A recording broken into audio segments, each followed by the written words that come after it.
On this training video, I will be going over the ADA compliance module with you. Now you have to have permissions to this module in order to see it.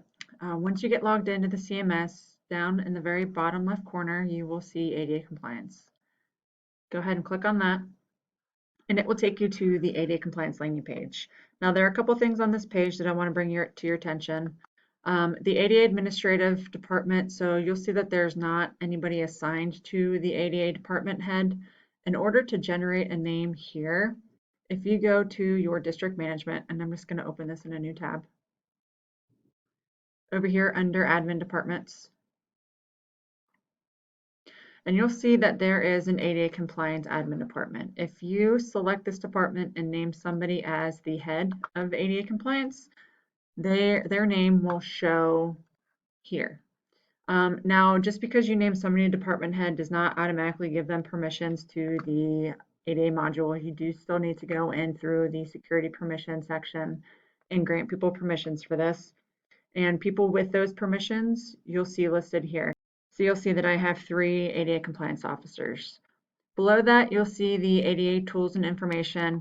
There are some helpful hints or helpful websites here, so if you want to go ahead and take a look at this. The biggest one that I usually bring people's attention to is the PDF scanner tool. This does a pretty good job of flagging any of your PDFs that might have compliance issues with them. So definitely take a look at this if you don't have something that you use in-house already, and that can probably help with any of your PDFs. Now over here on the right, you'll see ADA options.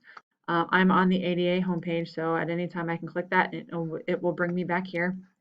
The caption image area. So for any of our older customers, prior to this module getting put in place, you guys will have a caption image area. And what this section does is any of the modules that we have built within our CMS, header gallery, news module, photo galleries, things like that. Prior to us putting the restrictions of requiring alternative text on pictures, you guys used to be able to upload images into our system without the alternative text. So what we've done is make it easier for you to find those images. And we've compiled all the sections, and we're showing you all the images within the sections that don't have alternative text. The first thing you can do is set caption text to alt text. When you click that button, any images that have a caption that don't have alternative text, it will take the caption and add that caption as the alternative text. Once you do that, these numbers should go down a little bit. Anything else that you have left, though, are all images that don't have alt text. So you can click on the hamburger menu, and what this will do is it will pull down all of your images that don't have that alt text. And it's going to show you where those images are. So I can either add the alternative text directly from here, or I can click on the edit article and it's going to take me to that news article.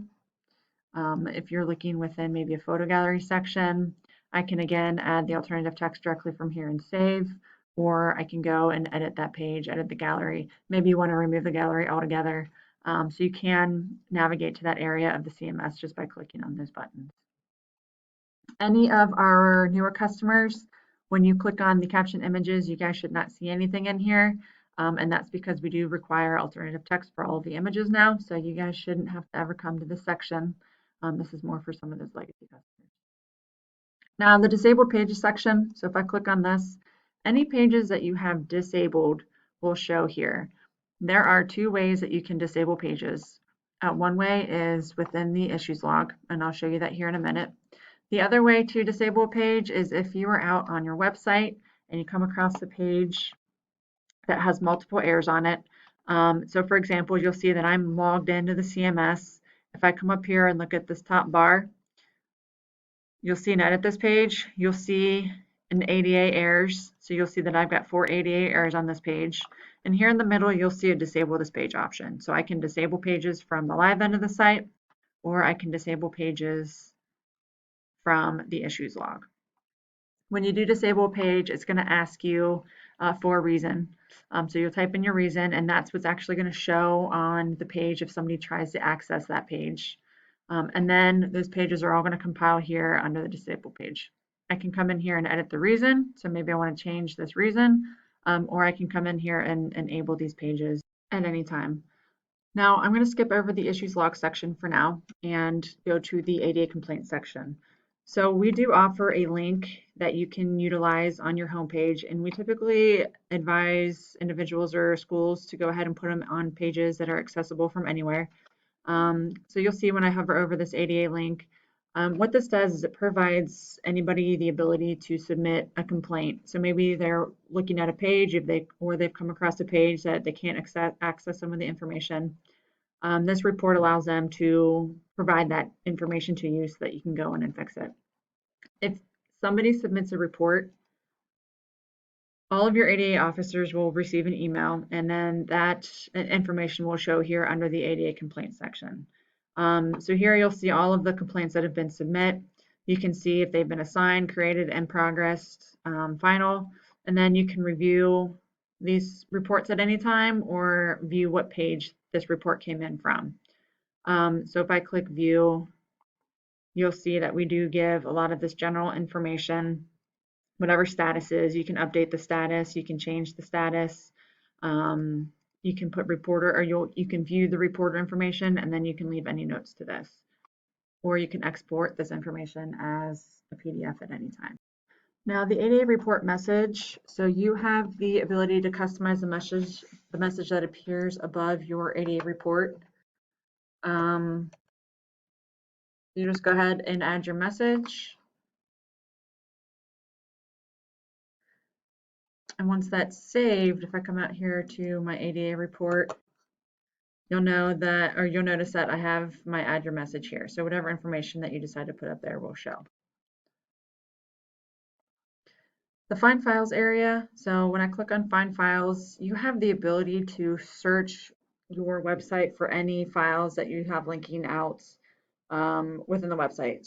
Any PDFs, any Word docs, things like that. You might want to know where you are linking out to those documents from your website. This is great for any copyrighted material. So if somebody contacts you and says that you have something copyrighted up on the website, you can go ahead and search for that PDF or that information here, and it will tell you where that document is. So if I just put in .pdf and click Find Files, you'll see that it tells me where all of these files might be located. And then I can view some of those pages or view where those are linking out from. So it's a very helpful tool, especially if there is a document that's not compliant. You can go ahead and search for where it's linking out, especially if you want to pull it down off the site.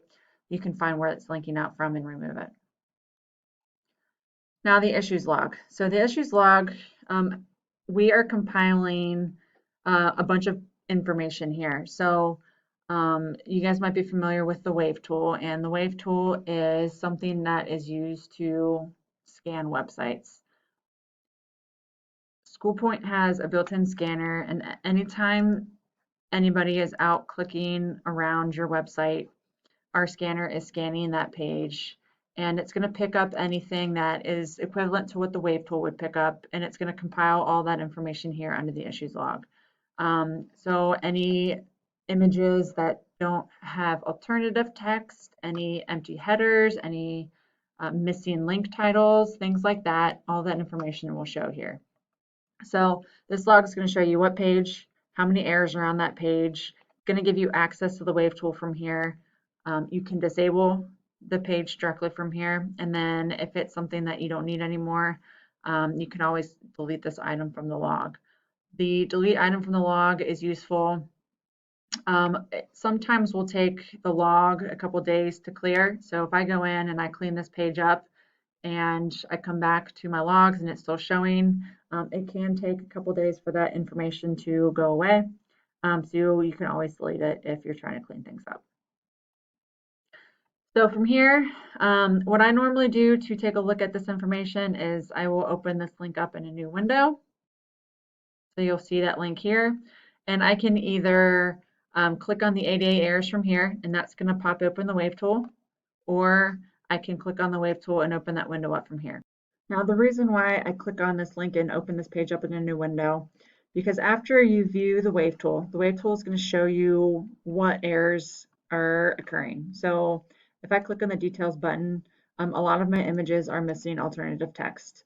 So I want to edit this page. So the reason why I open this in a new window instead of just the wave tool is so that I can click edit this page, and that's going to take me directly where I need to go on the admin end to go ahead and add that alternative text. So once I've cleaned out that page, I will come to my next page, open this up in a new window, open the wave tool, go ahead, view whatever issues are wrong, fix them, and then move on to my next one. If you guys have any questions with any of the information I went over today, please don't hesitate to reach out and ask. We are happy to help in any way. Thank you so much.